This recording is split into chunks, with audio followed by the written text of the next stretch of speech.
కాకి చేత పంపిస్తే కబురందిందా, కళ్ళారా చూడగానే కథ తెలిసిందా.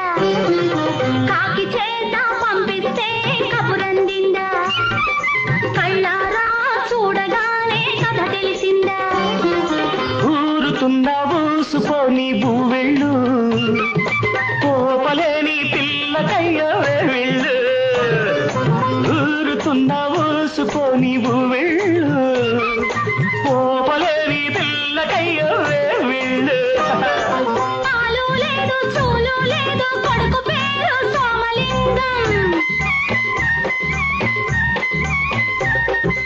ఆదిలోనే పారసాల చేసుకోవ సీమంతం.